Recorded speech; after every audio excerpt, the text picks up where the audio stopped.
Welcome to the Garden State Outdoorsman podcast presented by Boondocks Hunting. I'm your host, Mike Nitre. Hi, everyone. Co-host Joe Mallet here. Again, not with us today as usual is Ish and Kurt, but those guys have been busy and are actually out fishing right now. So hopefully we'll get them on again here soon. Yeah, right now our schedules are all, like we've said multiple times, their schedules are all thrown about. They're either working or they're out fishing, doing something to help, run this whole segment that we got going on here. Which, Um, it's crazy that Ish went out today because I woke up this morning and actually had like a little bit of a dusting of snow on the ground. It was snowing throughout the day.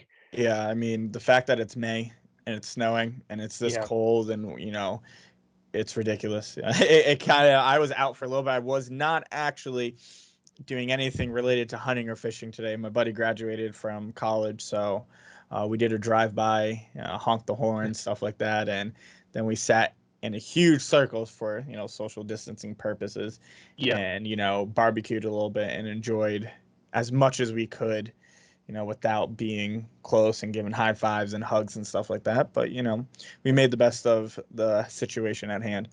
Yeah, we had a few people over last weekend for a little barbecue. It's you forget how much you miss people.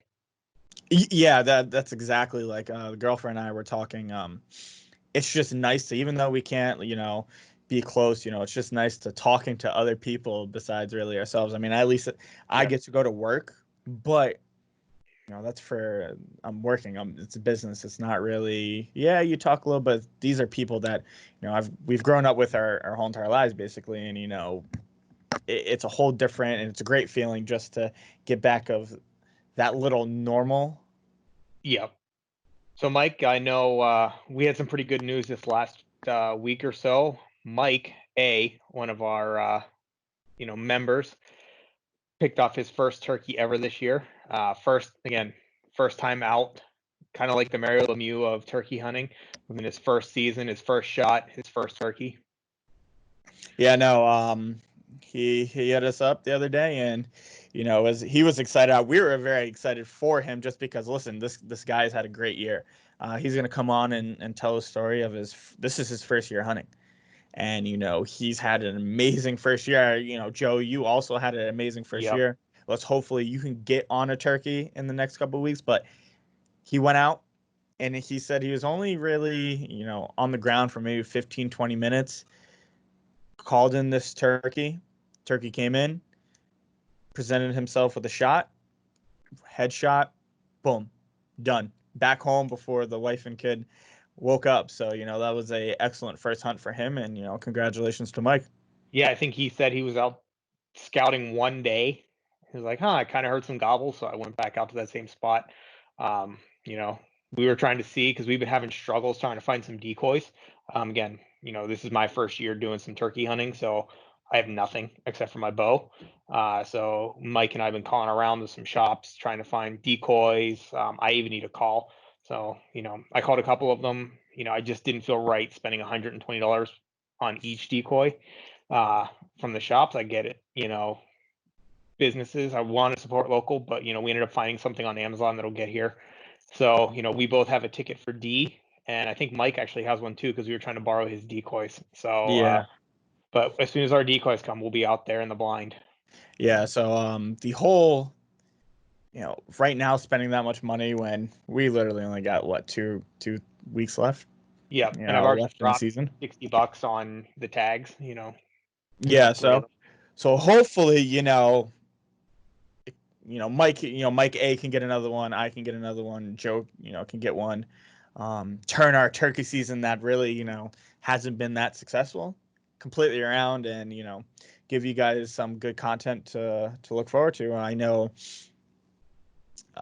this is a new thing. I'm taking that actually turkey class right now and learning a little more about just the way turkeys are, their natural habitat, their feeding habits. Because I haven't gotten a chance to learn as much as I want to, and yet again I want to be able to learn it so I can also teach all the new hunters on here what to look for and what not to look for. Yeah, I got a little ahead of myself with all the different trainings I'm taking. So between the work ones I've signed up for, I signed up for the turkey class, but I also signed up for a bow tuning class. Nuts to bolts, tear a bow down, blow the bow up, because that's one of the passions I have in this. So, I've started that. Once I'm through with that, I will be moving on to the turkey course.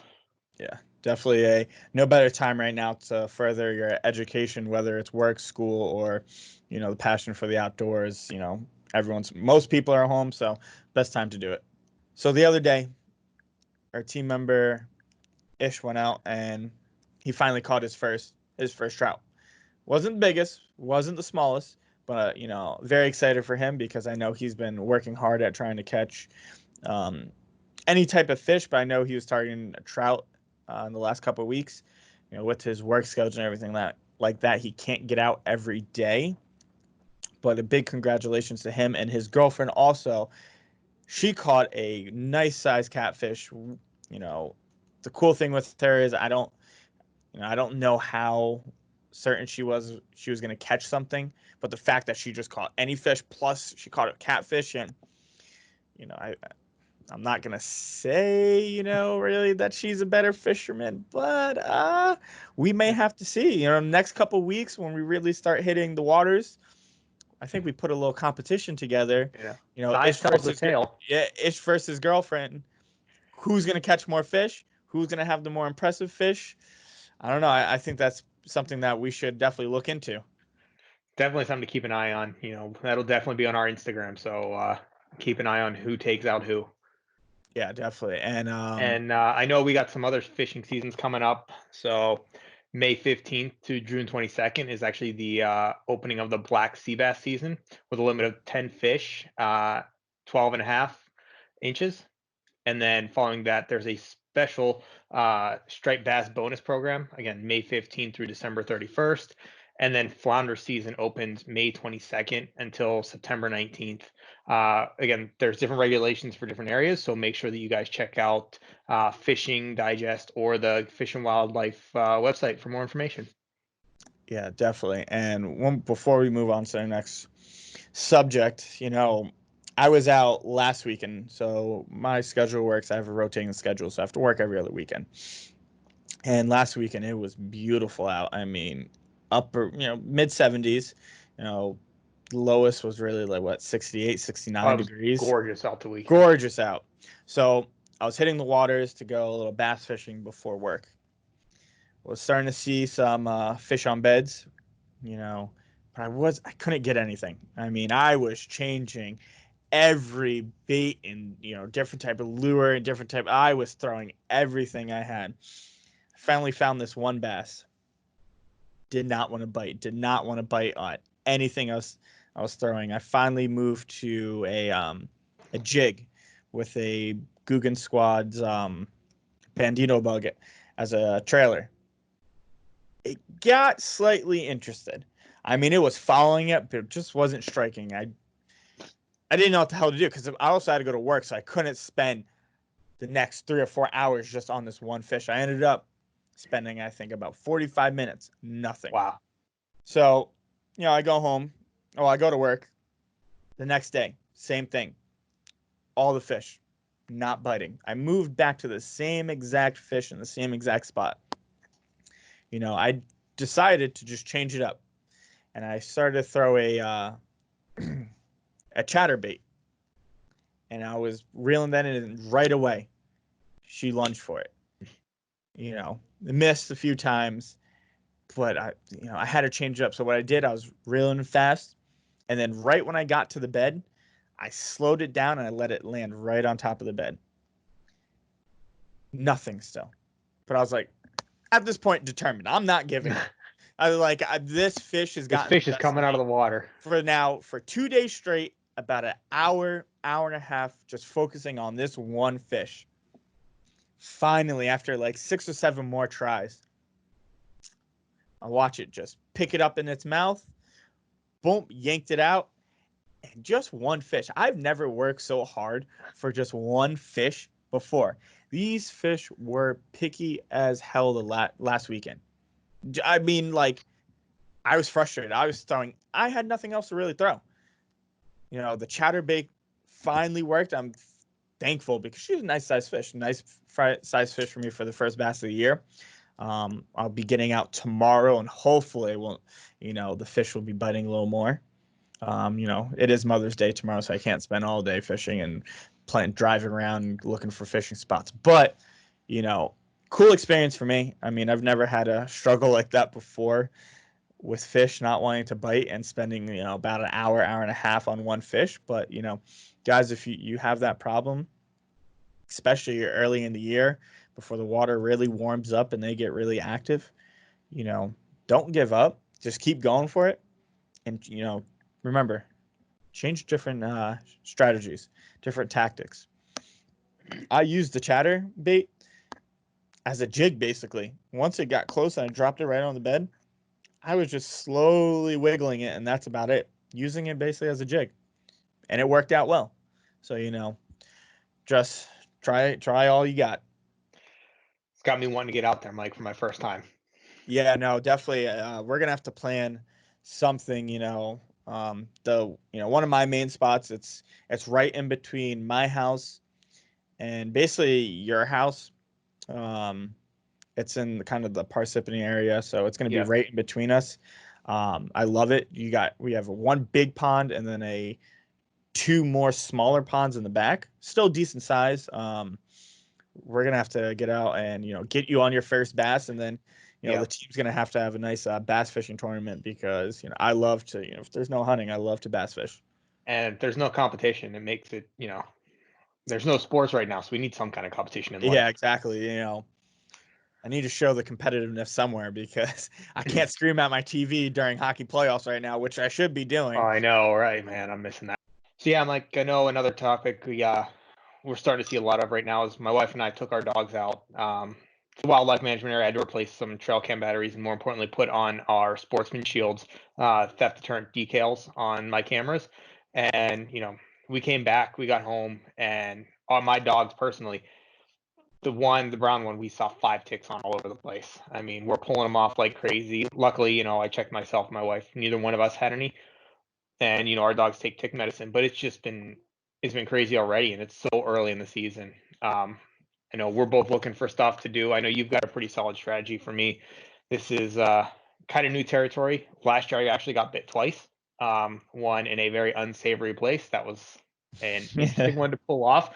Have a conversation with my doctor about getting the medication for that one. But definitely, want to make sure that all of our listeners are safe from ticks because being on the East Coast, Lyme is kind of a big deal. Yeah, especially with that new tick, that makes you allergic to eating red meat. We do Ugh. not want that at all. No. So one thing that's pretty good to repel them is definitely use some DEET.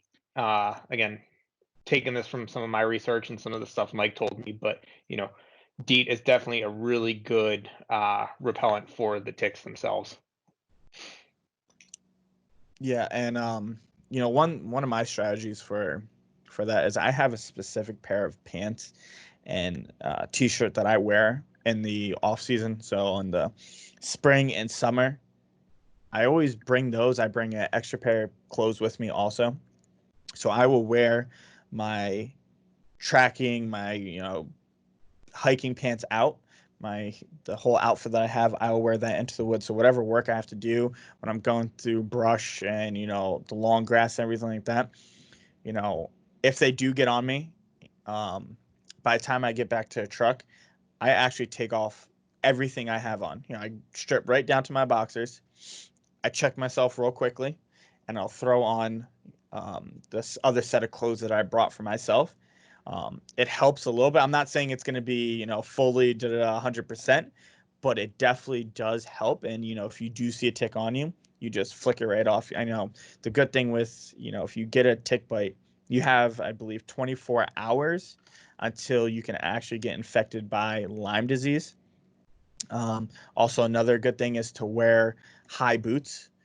So if you got those big rubber boots that come all the way up to your knees or all the way up, close to the kneecap, that's also another good thing to wear. Tuck your pants in, do what you can. Yeah, tuck The your other thing pants that in. works for me is if you do get bit, our vet actually gave us something for dogs. It's basically like a spoon with like a triangle slit in it, and you kind of slide it up to remove the tick. That worked for, it's not just for dogs. It worked pretty well for me as well to pop them out nice and safely without losing anything. The other thing you can do is there's something called permethrin. It actually kills the tick as well. But for me, again, the thing that worked best was the tick puller. Yeah, the permethrin you can put on your clothes, and you can treat that on your clothes. It's a insect shield, and it will last up to 70 washes in the washer. Also, another little quick what you can do when you go talk to your doctor. My yearly checkups, he always checks for Lyme disease, regardless if I have symptoms or not. He said, because you're in the woods so often, he goes, what we're going to do when we do your yearly checkup, I'll take a little extra blood, make sure we do a Lyme check for every year, because sometimes people do go, Lyme disease goes unnoticed sometimes. And then, you're just thinking, oh, like I just feel a little under the weather, or I got this nagging headache, or my body just aches just because, I'm always running around, working out, doing such things. Just, take every, precaution and get yourself checked. Yep, especially as East Coast hunters. So, Mike, I know, I think you saw my Instagram post the other day, and I know internally Kurt had been talking about some too, but we've already been picking up a lot of black bears here from our trail cameras as well. Yeah, no, I was working but I got to see your trail cam picture. It looked like a big old black bear walking right through. Yep, I it's also it's bigger than the had one I'm used to seeing by mine. So really well yeah, that could, it honestly could have been. I had a black bear, I think, a couple days after you sent that picture in. I had a black bear walking right past my stand in the morning. You know, this one stand that I got the picture at, I believe he's a regular. I saw him last year. He was on the camera a couple times. He was on camera about 45 minutes to an hour before I actually walked right through there and got into the stand. wow. He This stand has never had problems with black bears. Um, I've been at this specific spot. This is my first stand for about 6 years, and last year was the first time I had black bears on camera. I'm not. It's a huge possibility because you can no longer black bear hunt on state or public land. That would make a lot of sense to me. Yep.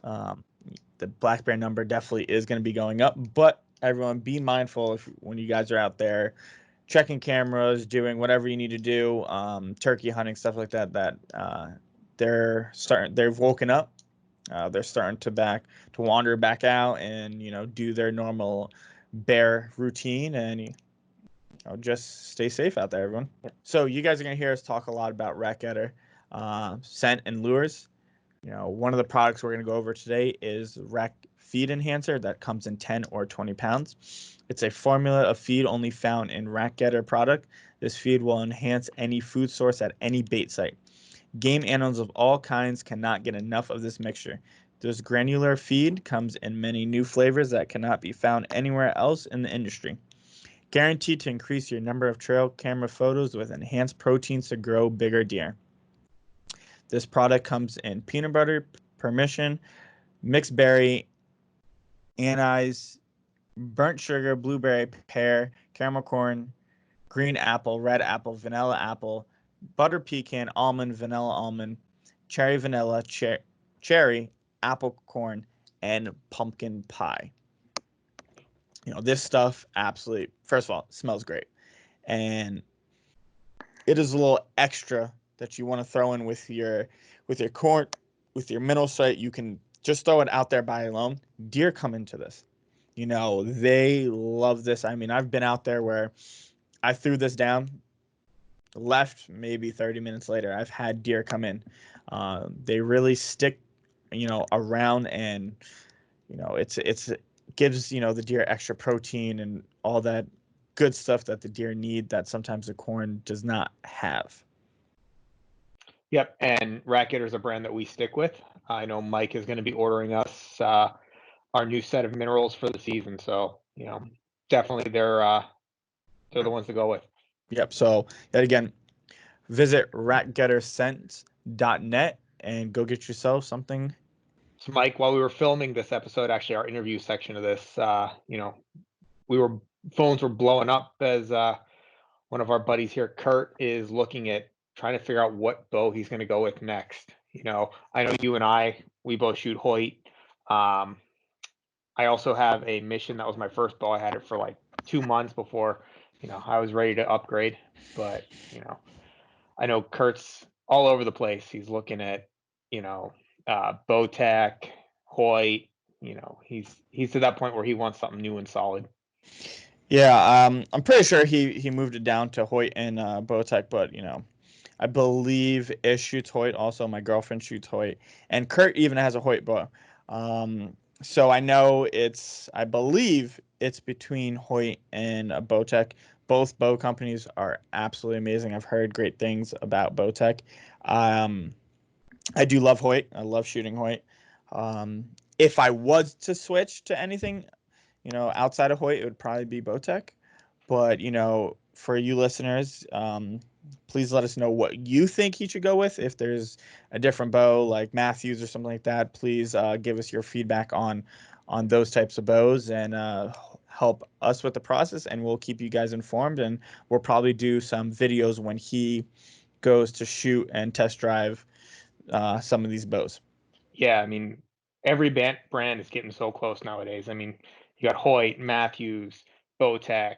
PSE brought on John Dudley, so who knows what's going to come from that. So. Definitely.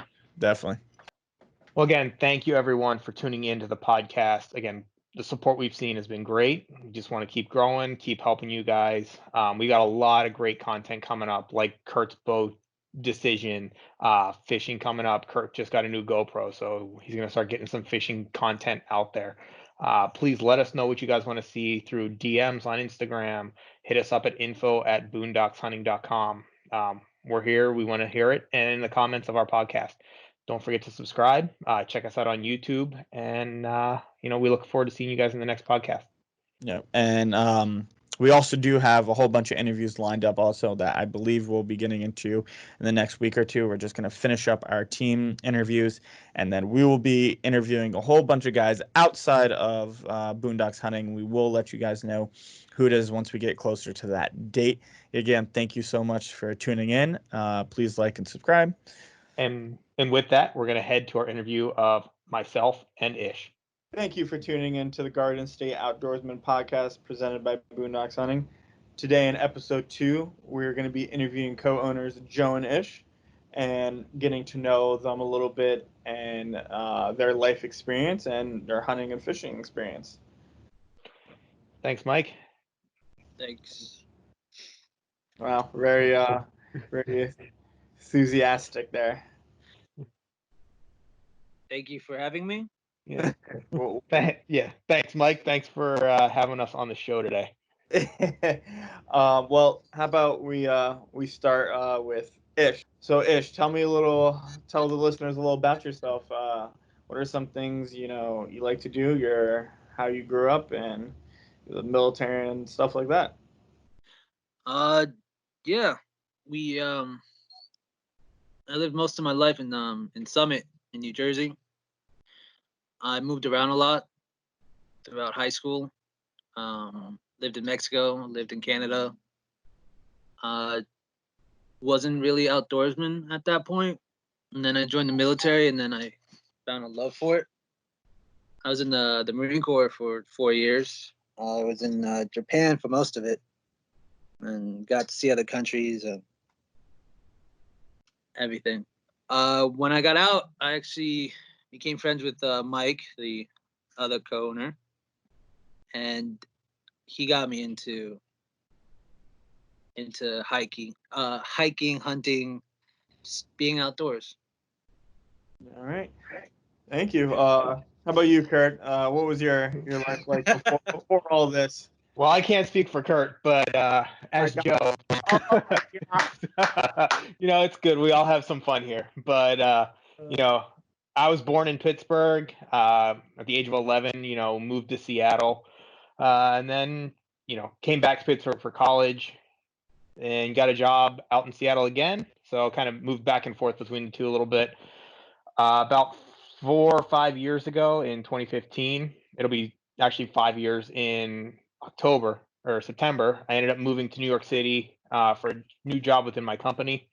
And ever since then, kind of been on the East Coast again. Moved around a little bit within the city. Then the last 2 or 3 years, been kind of bouncing around New Jersey. Currently live in Roxbury Township. I work in IT, so I work for kind of a large software company, Microsoft. Working as an account manager. So day to day, dealing with a lot of screaming and crying issues. Growing up, like Mike, I started off playing hockey from the age of 5. So came out, played a lot. Moving to Seattle kind of made it a little different. Seattle hockey scene's definitely nowhere near what it is on the East Coast. As I got to college, played a little collegiate rugby. After that, got into powerlifting. Ended up screwing my knee up a little bit. And after all the concussions and everything like that, just kind of wanted to take a little bit easier. And actually, about a year ago, picked up my first bow at the archery shop. And ever since then, just kind of fallen in love with it. Kind of got me through a little bit of a dark time after, like Mike, once you get injured, and, sports and working out is your lifestyle, you got to find something to kind of replace that. And for me, archery has been that. And I parlayed that into hunting. Yeah, I mean the whole injury aspect of it, and I imagine Ish has, he's been injured too, and he can tell you that it's a pain and it's a big setback. Yep. From doesn't matter what you're doing, if it's sports, military, it sets you back, and sometimes the injuries are severe enough where you can't do exactly what you used to do and what you used to love. And thank God for, I can definitely say for Joe and I that hunting and the outdoors has definitely been able to replace that.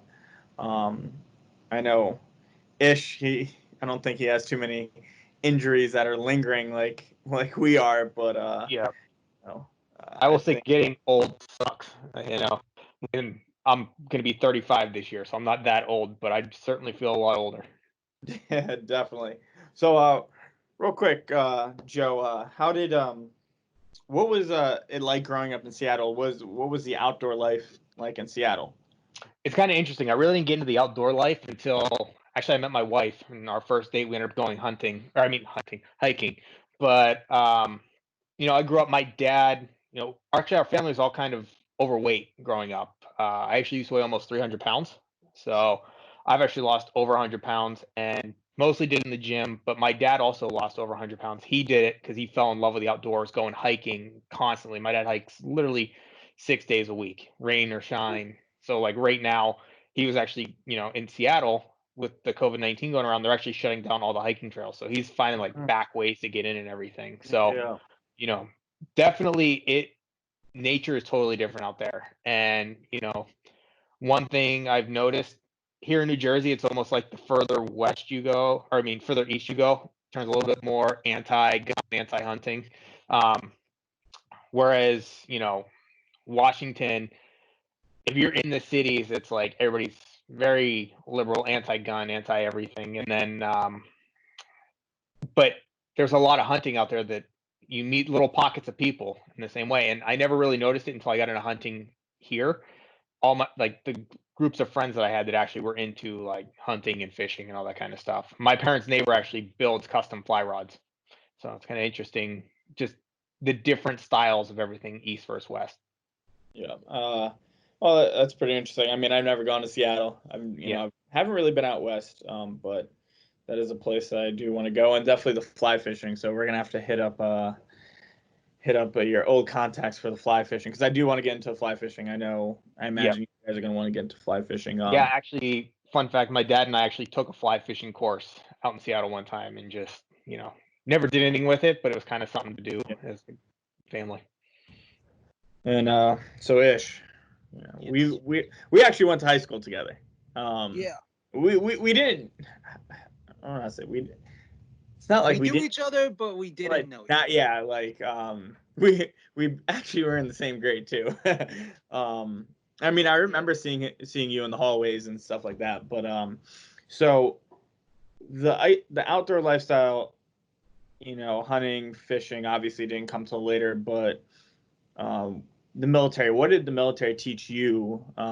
As in, like, how did it help prepare you for where you are now? I can pretty much sum it up as it can always be worse. Literally, it can always be worse. Well, yeah, you guys Like, are trained you to. could, yeah. For example, in hunting, you could be stuck in the stand, and it could be humid, and the mosquitoes are eating you alive. But it's worth it when the deer show up, and you can get that shot. Like it could be worse. It could be raining. It could be hotter. It could be more humid. Like, it taught me to appreciate the little things. Yeah, I mean, can you go over some of the things that you experienced in the military? That especially some of those little tougher, more brutal type of training that you had to do and endure, and that kind of makes it, not better than most hunters, but a little more adapted to dealing with the different type of environment that we're going to be facing out in the woods. Yeah, how's your military training kind of helped you in hunting? Yeah, basically, definitely. Okay. So for experienced hunters, you eventually you develop a way to, like, you can control your breathing when you line up your shot, and at least for like inexperienced, you get that the blood pumping in your ears, your eardrums are like bursting, and you're like nervous. I didn't have that when I shot my deer. I already knew what to do. I knew how to handle it, and it was just simple. It was just easy for me. I didn't have that like other people Yeah, experience. listen, we're gonna get into it with Joe about his first couple deer. Both of you guys are both first year hunters. Well, going into your second year of hunting. I get it. When I believe in what you're telling me is the military, it's it definitely helps. Like, way those, if you're not used to that high pressure situation, that blood rush and your heart just pounding and everything, it can throw you off. Yep. Yeah. And I'm sure that some of the mapping and stuff like that, especially after that, helped out a little bit too. Make sure you get out of the woods, right? Yeah, I mean, I was enlisted, and I got up to corporal, so I had to deal with officers who were my age, but they were in charge of me, and they thought they knew more because they went to college. The only thing is, in college, they don't teach you how to read a map, so they thought they knew, and then they'd get you lost in the woods or in the forest or in the jungles or in the mountains, and there you are, like, sir, make a left, go 10 miles that way, and we can finally get on track. But it's, yeah, I can read a map proficiently enough to get me out of the woods. Yeah. And the beauty of being in New Jersey, I'll find a road eventually. Like, Yeah, you can't get yeah. lost that bad here. Yeah, definitely. So this, for both of you guys, what coming into the season, what was your goal? Kurt, geez, Joe, we can go with you. Sure. I didn't really have any expectations or anything to go off of. Like I think we had talked before, nobody in my family hunts. I got like I said, a couple cousins on my mom's side, but for the most part, like my dad's side is not at all the hunting type. So I had no expectations coming in. I just wanted to not make an idiot of myself and fall out of my tree stand. I spent a lot of time shooting. Like for the, I would go into Simon Peter, the shop that I go to here, and I go in every day. Hey guys, I just shot another 150 arrows. Like asking them questions about like, what do I need to do here? Like, how can I do my bow this way? Like da da da da. All these random questions. So all I wanted to come out of this season with was more knowledge and like a better understanding of what I could be done. Well, that's asking questions is always a great thing. Yeah. You're gonna, especially when you're learning, ask questions. For any people that are new to hunting that are listening to this podcast ask questions, whether it's us or other people. Just ask questions. Yeah, I mean that's what I'm here to do is ask you guys questions. Ask the people we're going to bring on this podcast questions because as like Ish myself, we're brand new to this, and I just want to learn. Mm-hmm. How about you, Ish? My goal was to at least get a deer. Yeah. Like, if Got I have to chase it down to the woods, tackle it, and like kill it there, then so be it. I'd have to do that, but I wasn't leaving until I at least got something. Yeah.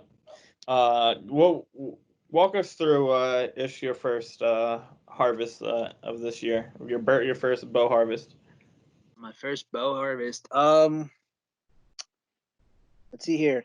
I had a mother. I had a mother with her 2 fawns and a other deer come in. So 4 total. I let the mother go and the fawns. I just wanted them to grow. They were too young. Mm-hmm. The other one was she stayed back.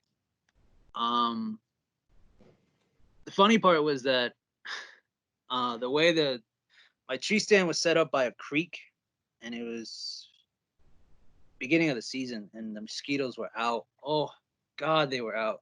Ate me It was alive. awful. It was awful. But Yeah, you were there. You were that there deer. after. Oh my God. They would eat you alive, and it.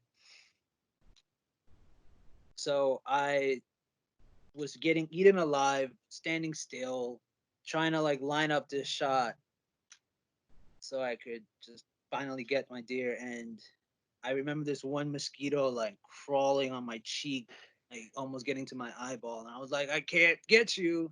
Oh, I'm gonna scare this deer. But I finally lined it up. Opportunity was perfect, and I let it rip, and she went down right there. I didn't have to chase her down. She just plopped right there. Yeah, no, it's a lot. That's an easy one. You kind of didn't have to work for that one, but those are the ones that you want to get. Track job minimal.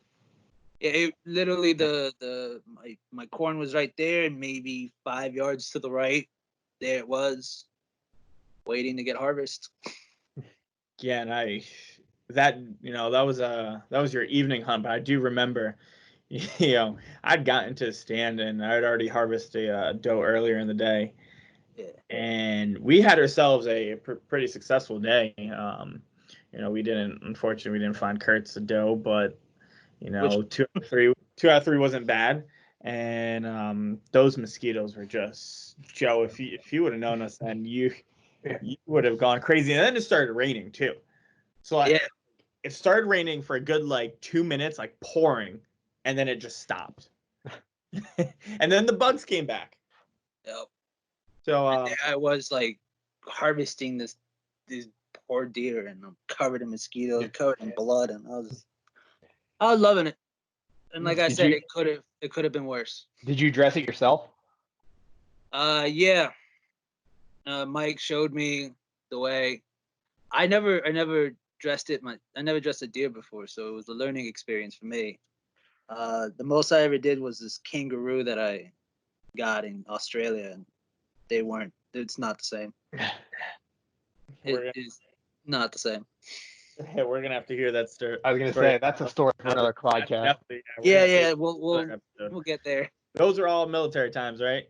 Yeah, that was when I was in Australia. Okay. We'll do an episode of all your military experiences there. Yeah. So, Joe, you had yourself a pretty successful season. Yeah. Walk us through your first, bow harvest, and I believe it was a buck, correct? The first one was a doe. Okay. The second one was a buck. But yeah, so I can walk you through both of them. They were both totally different experiences. The first one, we have about an acre of land here, a little bit more, but I got a couple of decoy or 3D targets in my backyard. So I shoot him off the deck. So, used to shooting from up high and watching a hockey game. It's really early in the season. So, the sun's not going down till 8, 9 o'clock at night. And my wife and I are watching the game. I happen to look out the back window and there's a doe and a couple of fawns out in the backyard. So, I tell my wife to grab our 3 dogs so they don't come follow me out on the deck. And I sneak out, I grab my bow, walk out there, stock it down. I stand up. None of them notice me. Draw back, and you hear a lot of people say the first time you draw back on a deer is going to be the heaviest that bow ever feels. For me, it was actually the total opposite. I don't know if it was the adrenaline or just the pure excitement, but I mean, I raised the bow, drew back like it was 30-pound draw weight, and lined my shot up and let the arrow rip. And immediately the doe I hit ran maybe 2 yards, ran into a tree and dropped. My heart has never raced that hard ever.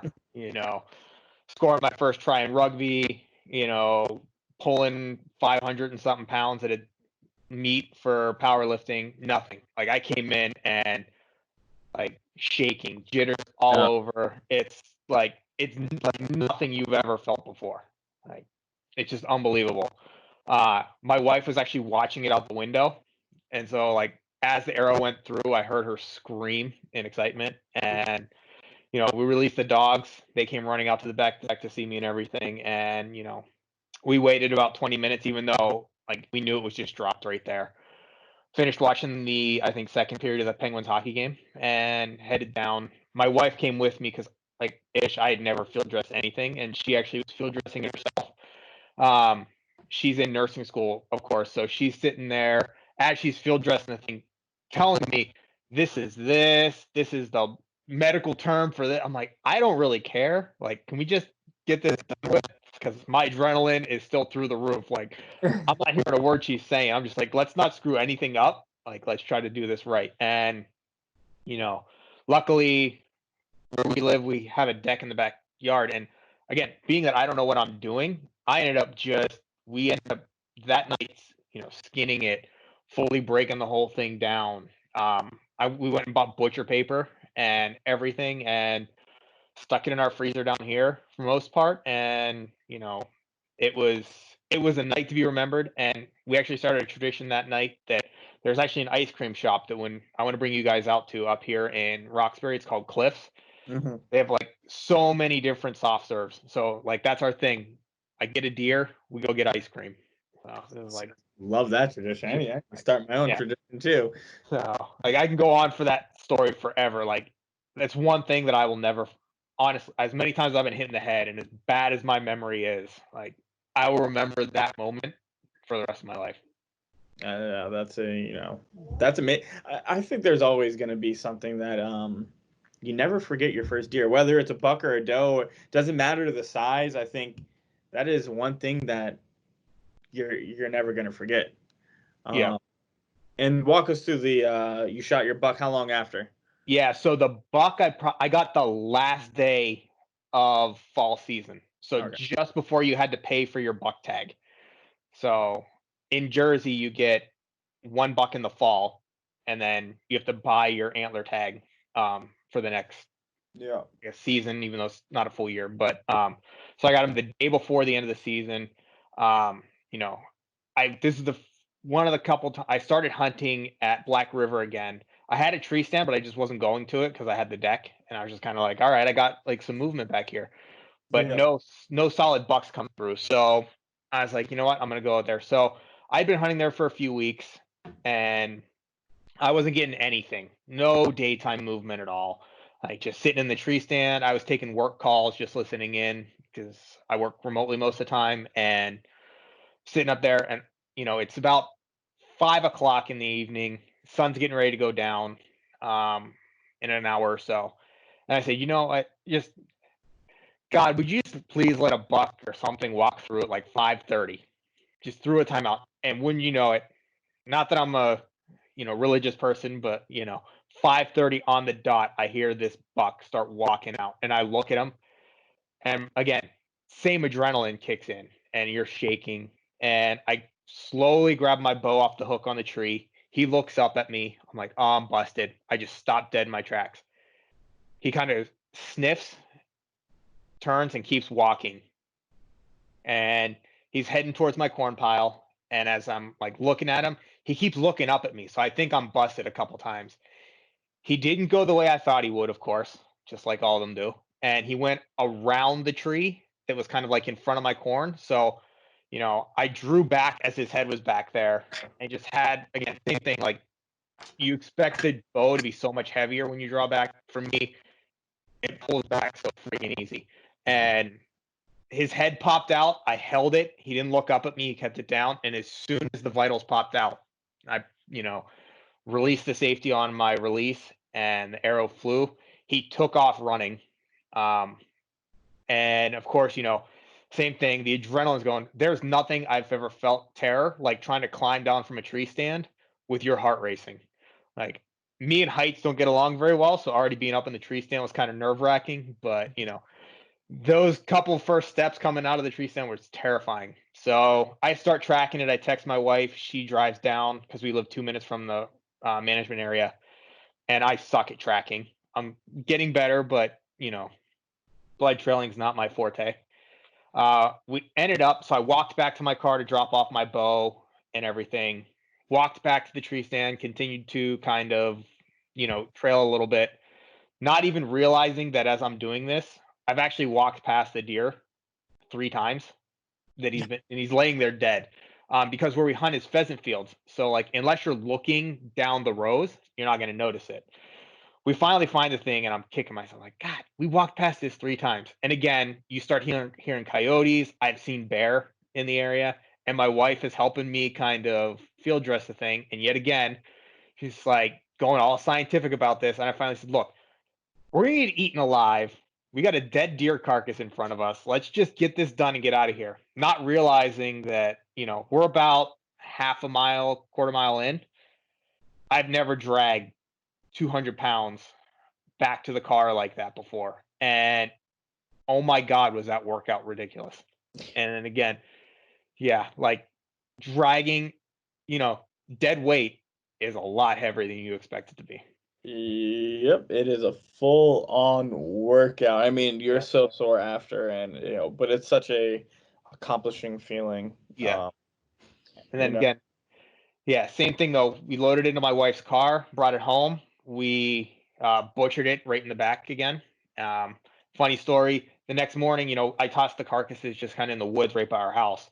And the neighbor's dog comes running over into our yard and starts sniffing around my 3D target. I'm like, oh God. So I come running down. The neighbors are chasing after him. It's their son-in-law's 150-pound husky.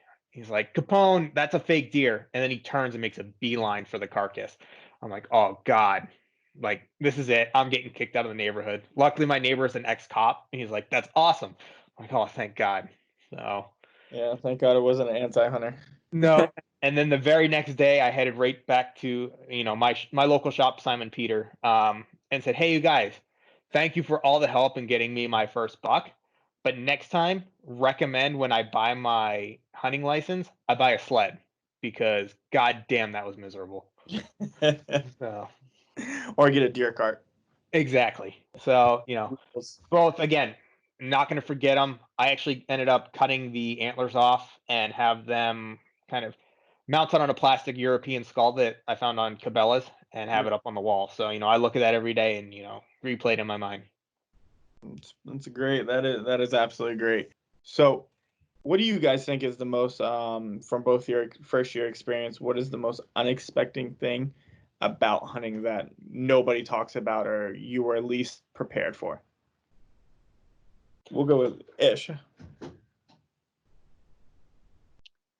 Well, mine was more of we talked about it. I heard people talk about it, like your first time running into a bear. I don't know how to explain this, like, well, I do, but yeah, you never really ready to like walk up on a bear like that and be on the ground and just like I walked in, I was on my way to my stand, and I had a bag of corn on me. I had my bag. I was an idiot and left my bow in the truck. Well, probably a good thing I left it there. Well, either way, I was just minding my own business, and there he was, just staring at me, and I'm bag in my shoulder, bag on. I'm like, oh, good.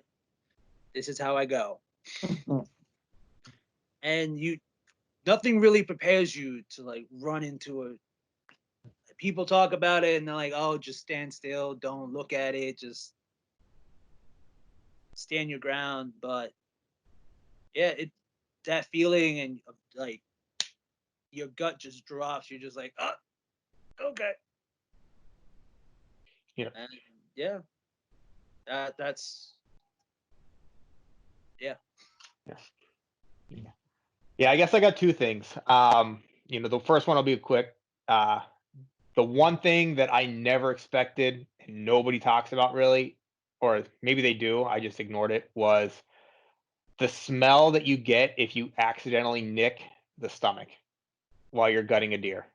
That smell that just wafts over you is just ungodly.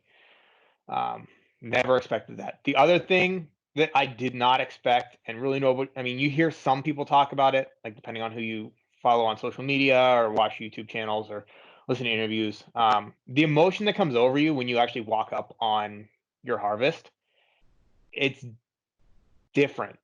Like when I first walked up on that deer, there's the excitement and everything, but then it's like, wow, like I just took something's life, and that's something you actually have to like think and about to yourself.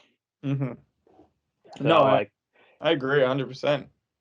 like People, I don't know if anyone asked you, but people ask like, don't you feel like sometimes like, do you feel sad? And I go, yeah, a little bit, I'm not the most religious person, but I always thank God after a successful hunt. Even at my hunts that are not successful, I always thank God. But yeah, I do feel for it, but then the excitement and the adrenaline, it overpowers it. yeah. And again, I know that I use everything when we do it. The first one I harvested, my wife even tried to tan the skin. So like, we try to make stock out of the bones. We take all the organs. We do everything. And if there's parts that we won't eat or don't maybe not like even the lungs and stuff like that, we roast up and give it to our dogs. So like nothing that we do goes to waste. Yeah, I'm a big believer in that. Yeah.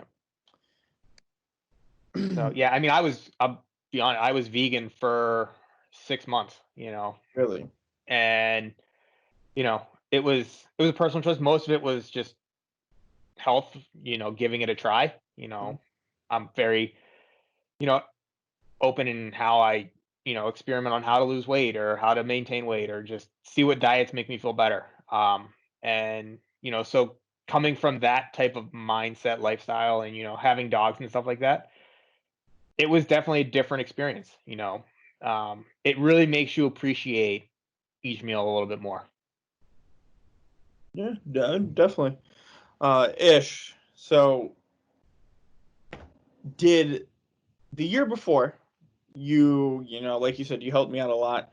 You were up in the tree with me, running the camera and stuff like that. Did that year before, did that help you at all to prepare for, how honestly silent deer can be and how sometimes you cannot be paying attention 1 second and boom, the next thing you know, there's one out the corner of your eye, 10, 15, 20 yards right in front of you. Yeah, it did help.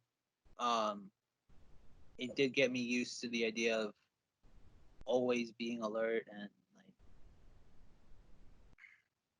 keeping like Not just looking at your phone. yeah. I mean, you were the only one allowed to hunt, and I was just your camera guy. So I Hey, was well, waiting. My job was to wait for you to do your thing, and then even then, you missed your shots. So it wasn't a lot. There's not a lot of work to do if you missed the shots. listen, Tough listen. critic here, man. I was going But I besides was that, wondering. yes, it did help. It did, and it also showed me don't miss. Well, But all missing jokes missing aside, comes with the whole aspect. I'm not gonna lie, Yeah. all jokes aside, yes, it did help, and I do appreciate everything you showed me and getting me out there. And missing is humbling, I will say. You Yeah. know, after Oh you get that first one, you're like, I'm never gonna miss. This is gonna be great. And then you miss, and you're like, wow. yeah, yeah. There was a couple year high that I was running where I'm like, all right, I've been perfect. And that year, of course, when he was my cameraman, that was my first miss, and it was a bad shot. I shot far back and we never found her. But I remember that the hunt earlier, I think earlier in the day or it was the week before, but opening day weekend, that morning we're sitting there, and I remember out the corner of my eye, I see this deer, but Ish had no idea it was coming. Yeah. Right, and it was coming from the side that Ish was facing, like the way that our stands were set up. It was more he would have been able to see it before I did, and he has no idea. And I had to slowly Ish, Ish, and just nudge him like, "There's a deer right there." And another thing, and I don't know if this happened to you, if you had to get used to this at all, Joe, but when you have deer around, your littlest movement can be picked up. And I Yep. remember there are a couple of, especially with the does. I mean, oh my God, the does really just spot you out real quickly. Especially if their fawns are there with you, they Yeah, are yeah, on edge like crazy. yeah. So Ish kept moving, and not even like moving a lot. There would be a mosquito, and that would just buzz right in his ear, and he would just a little subtle, like little movement. But I'm just saying, I'm like, stop moving, like even the littlest thing, stop moving. Did you have to go through that at all, or have you not gone through that yet with the whole Um, bug aspect? so I've been hunting solo. My wife hasn't come out with me or anything like that. The only time um, I've hunted with somebody else with me was the one time I went on a hog hunt while I was on Hawaii. So that was a little bit different. We were in a blind. So moving a little bit in a blind seems to be a little different, other than the time that I hunted with you guys Yeah. on the last day of the season. But yeah, I do notice that no matter what, every movement is seen. Like I can tell, like if I'm even just going to, if it's nighttime and I'm going to sneak out and just see what deer are eating my corn in the backyard. Um, every little movement they notice. Like if you move at all, any little rustle or anything, they're they're up on edge and either running away. So you know, it's interesting. And the worst part is deer, for some reason, as big as they are to me, are so much quieter sneaking in than the sound of a freaking squirrel rustling in the leaves. And so, like, I'll be looking because I think it's a deer and it's a squirrel. But at the same time, like, if there's deer in the area, I feel like they're watching me watch the squirrels. uh, s- what does both of your stand setups look like for the people who are listening to this who have yet to purchase a tree stand or are looking to hunt for the first time? What is a typical tree stand setup for you guys as your first year? What should they look for? Yeah. So for me, I have two different types. The first one I went with something called the Lightfoot. So it's an aluminum stand, a little bit lighter, one piece hang on tree stand. And then I bought a set of climbing steps that hook up to the tree with a hunter safety system harness. So that was my first tree stand. I went and looked with the guys at the shop. They kind of gave me some pointers and ended up with that. And then below that, I have a Moultrie camera, one of the cellular cams that kind of shoots me data. And then the other tree stand I have, actually, it's I think it's a Summit. I could be wrong. or a lone wolf, one of the two. But it's basically you hang this receiver on the tree, and you can kind of just take the stand mechanism with you to different locations. So, you can set up one place and just carry the stand with you. And I kind of like that, but at the same time, I end up just leaving it in the tree anyways. So those are my two setups. But again, I have cellular cameras at both locations. Okay. Mine's I get my food out, I got the camera, I got the trail cam right looking at my food. My tree stand's maybe 10-15 yards from food, and preferably I try to make sure that I'm downwind so they don't smell me, and then just trying to find that perfect location where you can just get them to get near the food, just see where they are, and just pray that they're hungry. And yeah. All right. Well, I'll ask both of you guys one last thing. Your biggest tip for someone who's just getting into hunting.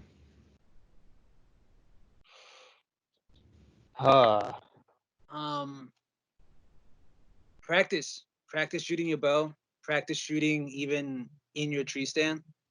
Yeah, I think that right there, just being just being able to practice or being able to shoot from the ground, from the tree.